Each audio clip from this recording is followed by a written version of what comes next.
Magozwe.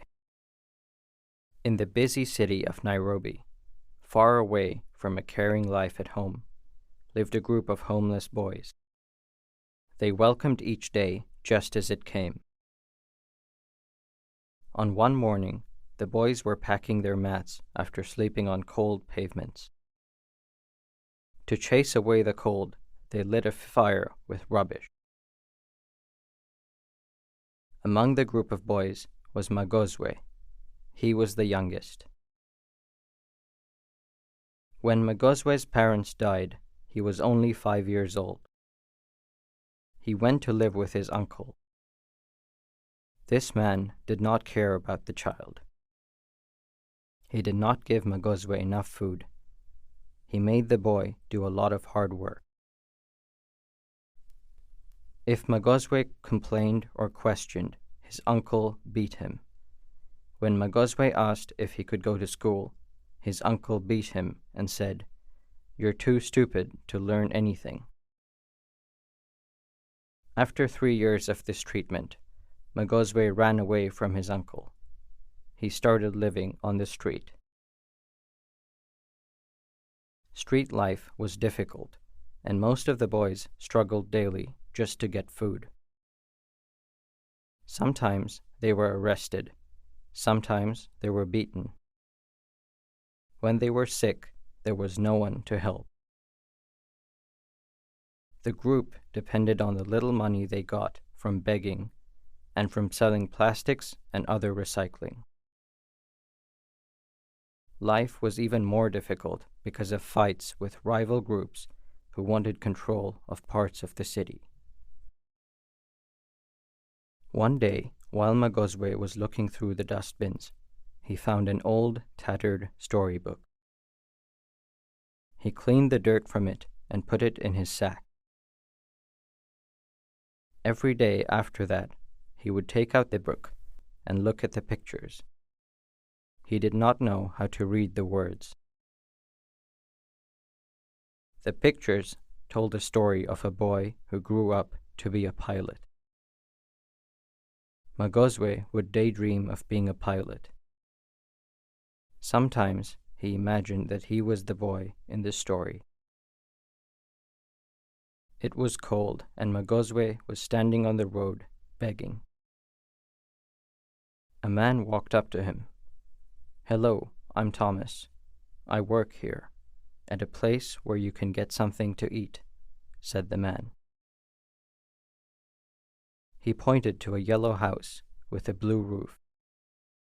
"I hope you will go there to get some food?" he asked. Magozwe looked at the man and then at the house. "Maybe," he said, and walked away. Over the months that followed, the homeless boys got used to seeing Thomas around. He liked to talk to people, especially people living on the streets. Thomas listened to the stories of people's lives. He was serious and patient, never rude or disrespectful. Some of the boys started going to the yellow and blue house to get food at midday. Magozwe was sitting on the pavement, looking at his picture book, when Thomas sat down next to him. "What is the story about?" asked Thomas.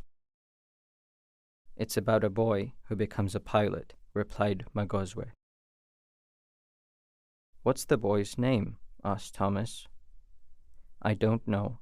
I can't read," said Magozwe quietly. When they met, Magozwe began to tell his own story to Thomas. It was the story of his uncle and why he ran away. Thomas didn't talk a lot, and he didn't tell Magozwe what to do, but he always listened carefully. Sometimes they would talk while they ate out of the house with the blue roof. Around Magozwe's 10th birthday, Thomas gave him a new storybook. It was a story about a village boy who grew up to be a famous soccer player. Thomas read that story to Magozwe many times, until one day he said, I think it's time you went to school and learned to read. What do you think?" Thomas explained that he knew of a place where children could stay and go to school. Magozwe thought about this new place and about going to school. What if his uncle was right and he was too stupid to learn anything? What if they beat him at his new place? He was afraid. Maybe it is better to stay living on the street, he thought. He shared his fears with Thomas. Over time, the man reassured the boy that life could be better at the new place. And so Magozwe moved into a room in the house with a green roof. He shared the room with 2 other boys. Altogether, there were 10 children living at that house, along with Auntie Sissy and her husband, 3 dogs, a cat, and an old goat. Magozwe started school, and it was difficult. He had a lot to catch up. Sometimes he wanted to give up. But he thought about the pilot and the soccer player in the storybooks. Like them, he did not give up. Magozwe was sitting in the yard at the house with the green roof, reading a storybook from school. Thomas came up and sat next to him. "What is the story about?" asked Thomas. "It is about a boy who becomes a teacher," replied Magozwe. "What's the boy's name?" asked Thomas. "His name is Magozwe," said Magozwe with a smile.